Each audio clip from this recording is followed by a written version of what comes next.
नमस्कार। चलिए आज बात करते हैं एक बहुत ही जरूरी डॉक्यूमेंट की, म्यूचुअल फंड फैक्ट शीट। हम एक असली फैक्ट शीट का उदाहरण लेंगे और ये समझने की कोशिश करेंगे कि इसमें लिखी भारी भरकम जानकारी का आखिर मतलब क्या होता है। जब कोई पहली बार म्यूचुअल फंड फैक्ट शीट खोलता है तो कुछ ऐसा ही महसूस होता है। 80 से ज्यादा फंड्स की लिस्ट और 160 से ज्यादा पन्ने। देखकर ही लगता है कि भाई शुरू करें तो करें कहाँ से। ये थोड़ा डरावना लग सकता है, पर यकीन मानिए इसे समझना उतना भी मुश्किल नहीं है। तो ठीक है, शुरू करते हैं। सबसे पहला काम ये है कि इस पूरे दस्तावेज को ना छोटे छोटे आसान हिस्सों में तोड़ा जाए। तो देखिए, ये जो 80 से ज्यादा फंड्स है ना, असल में उन्हें कुछ ही मेन ग्रुप्स में बांटा जा सकता है, जैसे इक्विटी फंड्स, डेट और हाइब्रिड फंड्स, और कुछ स्पेशल थीम वाले फंड्स। इस तरह देखने पर ये लिस्ट उतनी बड़ी नहीं लगती है ना। अब लग रहा है कि इसे समझना मुमकिन है। हाँ, इन कैटेगरीज को एक इन्वेस्टर के टूलकिट की तरह ही समझना चाहिए।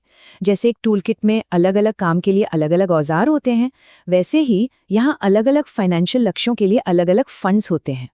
तो चलिए इस टूलकिट के सबसे कॉमन और सबसे ज़रूरी टूल से शुरू करते हैं, इक्विटी फंड्स। इसे आप एक ऑल पर्पस रेंज समझ सकते हैं जो कई तरह के कामों में फिट हो जाता है। अच्छा, इक्विटी फंड्स को समझने के लिए एक शब्द समझना बहुत ज़रूरी है, मार्केट कैपिटलाइजेशन। इसका मतलब बहुत सीधा है, किसी कंपनी की कुल मार्केट वैल्यू। कंपनियों को इसी वैल्यू के हिसाब से बांटा जाता है। लार्ज कैप मतलब देश की 100 सबसे बड़ी कंपनियां, मिड कैप मतलब 101 से 250 नंबर की कंपनियां, और स्मॉल कैप यानी 251 नंबर और उससे छोटी बाकी सभी कंपनियां। तो थ्योरी तो हो गई।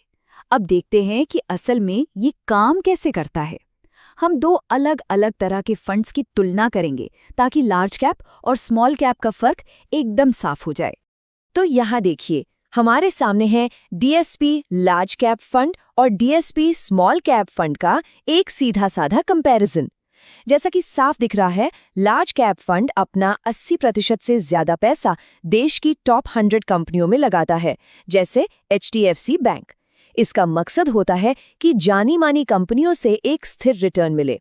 वहीं दूसरी तरफ स्मॉल कैप फंड अपना 90% पैसा छोटी उभरती हुई कंपनियों में लगाता है, जैसे ल्यूमैक्स ऑटो टेक्नोलॉजीज। यहां मकसद होता है हाई ग्रोथ पोटेंशियल को पकड़ना। तो ये तो हो गए हमारे जनरल पर्पस टूल्स। अब आते हैं कुछ स्पेशलाइज्ड टूल्स पर। ये थीम्ड फंड्स उन निवेशकों के लिए होते हैं जिनके लक्ष्य या इंटरेस्ट बहुत खास होते हैं। जैसे कि अगर किसी की दिलचस्पी हेल्थ केयर और फार्मा सेक्टर के भविष्य में है, तो वो डीएसपी हेल्थ केयर फंड जैसे फंड के बारे में सोच सकते हैं, जो सिर्फ इसी सेक्टर की कंपनियों में पैसा लगाता है। या फिर अगर कोई पर्यावरण को लेकर उत्साहित है और क्लीन एनर्जी में निवेश करना चाहता है, तो DSP global clean energy fund जैसे ऑप्शंस भी हैं, जो दुनिया भर की ऑल्टरनेटिव एनर्जी कंपनियों में निवेश करते हैं। कुछ फंड्स तो और भी खास होते हैं, जैसे ये वाला, जो दुनिया भर में सोने की खदान करने वाली कंपनियों में पैसा लगाता है। ये उन लोगों के लिए है जो सोने के बाजार में सीधे सीधे नहीं, बल्कि कंपनियों के जरिए निवेश करना चाहते हैं। और फिर ऐसे फंड्स भी हैं जो इंफ्रास्ट्रक्चर और इकोनॉमिक रिफॉर्म्स जैसी देश की बड़ी थीम्स पर आधारित होते हैं, जैसे डीएसपी इंडिया TIGER फंड। इसका पूरा नाम है the infrastructure growth and economic reforms fund. तो फंड्स के टाइप तो हम समझ गए। अब बारी है उन नंबरों की जो बताते हैं कि फंड कितना बड़ा है और उसकी कीमत क्या है। मतलब अब हम सीखेंगे प्राइस टैग पढ़ना। पहला और सबसे बड़ा नंबर है AUM, यानी एसेट्स अंडर मैनेजमेंट। सीधे शब्दों में कहें तो ये वो सारा पैसा है जो एक फंड अपने सभी इन्वेस्टर्स के लिए मैनेज कर रहा है। इससे फंड के साइज और उसकी पॉपुलैरिटी का पता चलता है। मिसाल के तौर पर DSP large and mid cap fund का AUM है 17,576 करोड़ रुपए। जी हाँ, ये एक बहुत बड़ी रकम है और ये दिखाती है कि इन्वेस्टर्स का इस फंड पर कितना भरोसा है। अगला बहुत बहुत ज़रूरी नंबर है एक्सपेंस रेशियो। ये वो सालाना फीस है जो म्यूचुअल फंड अपने खर्चे चलाने के लिए, जैसे फंड मैनेजर की सैलरी, ऑफिस का किराया वगैरह के लिए लेता है। इसे एक परसेंटेज के तौर पर दिखाया जाता है। जैसे डीएसपी लार्ज कैप फंड के रेगुलर प्लान का सालाना एक्सपेंस रेशियो है 1.82%। ये नंबर फैक्ट शीट में देखना बहुत ज़रूरी है, क्योंकि ये सीधा सीधा हमारे रिटर्न्स पर असर डालता है। और हाँ, यहाँ एक बहुत बड़ी बात छिपी है, रेगुलर प्लान और डायरेक्ट प्लान का फर्क।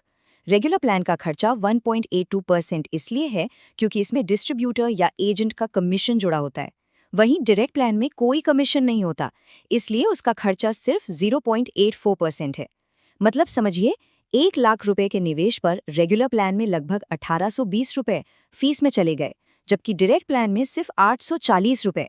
ये जो लगभग 1% का फर्क है ना, ये लंबे समय में रिटर्न पर बहुत बड़ा असर डाल सकता है। तो चलिए एक बार फटाफट देख लेते हैं कि हमारे नए टूल किट में क्या क्या है। सबसे पहले फंड की श्रेणियां यानी अलग अलग तरह के टूल्स, फिर निवेश की रणनीति मतलब कि टूल किस खास काम के लिए है, उसके बाद AUM जो फंड का साइज बताता है, और आखिर में एक्सपेंस रेशियो यानी उस टूल को इस्तेमाल करने की असली कीमत। तो अब जब इस फैक्ट शीट का नक्शा पढ़ना आ गया है तो सवाल ये उठता है कि किसी के फाइनेंशियल टूल किट में क्या होना चाहिए। ये एक बहुत ही ज़रूरी सवाल है, क्योंकि सही निवेश का चुनाव करना ही फाइनेंशियल कामयाबी की तरफ पहला कदम है।